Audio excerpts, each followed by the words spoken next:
What's going on, everybody? This is Al from PlayboyGamer.com, and Conference Realignment is back. It's been a very busy week in college football. Texas and Oklahoma went out of the Big 12. They went into the SEC, and with news leaking about that a few days ago, things are starting to move at a very fast pace to the point where all of that will probably become official next week.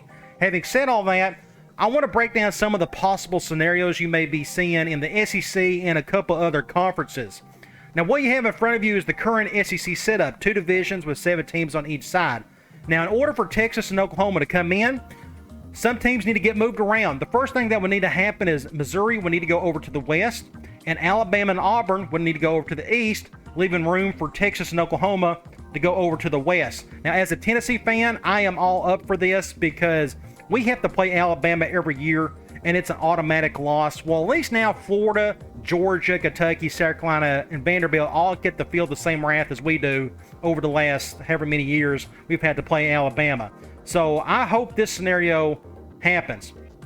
Now, what comes with that is a new 9-conference game schedule, which will comprise of 7 division games and 2 non-division games rotated out, which leaves you an 8-year host rotation, meaning Oklahoma won't come to Tennessee but once every 8 years. That's the only downside to all of this. It just takes a long time for fans who enjoy going to all these road games. They'll have to wait a while before they go to some of them. Now, with this setup, the SEC title game would still be intact. I don't see why that would ever change. Now, when it comes with the new second scenario, it's the 4-pod system. This is what the SEC network put out, and when they're putting out stuff like this, you know things are starting to get real. They had Florida, Kentucky, South Carolina, and Georgia in one pod, Alabama, Auburn, Tennessee, Vandy in another, LSU, Mississippi State, Ole Miss, A&M in one, and then the fourth and final one comprised of Arkansas, Oklahoma, Missouri, and Texas. Now, a couple of things here. Again, as a Tennessee fan, I would not like this as much because it would be hard to get out of our division due to Alabama. Auburn is usually a solid program, even though they got a new coach as well. It would still be tough for us.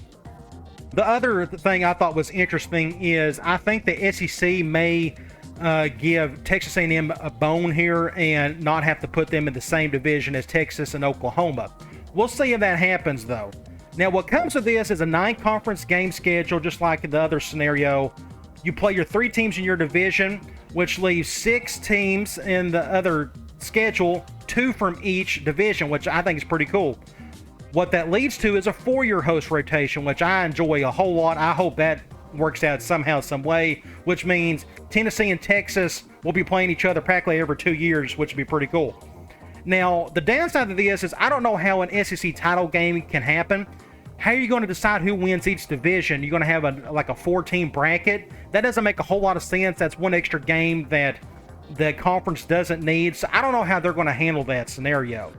Now, when it comes to some other teams across the country, the other news broke out is Kansas is trying to get into bed with the Big Ten. I halfway don't blame them because you know the Big Ten, they're just dying to get Kansas football to come into their system. But we all know this is the real reason why the Big Ten would ever want Kansas. Now, if I was the Big Ten, if they want to even that out, if they did bring in Kansas, I would maybe give a call to West Virginia. That makes a lot of sense since the Big 12 will probably cease to exist. Maybe Iowa State. I don't know what they're thinking, but they may want to go to a 16-team system, and there's a couple of other options there. Now, for the Big 12, they got a couple scenarios. They may go back to the old Southwest Conference setup where they bring in some old, Texas teams and Oklahoma, like Houston, Rice, SMU, Tulsa.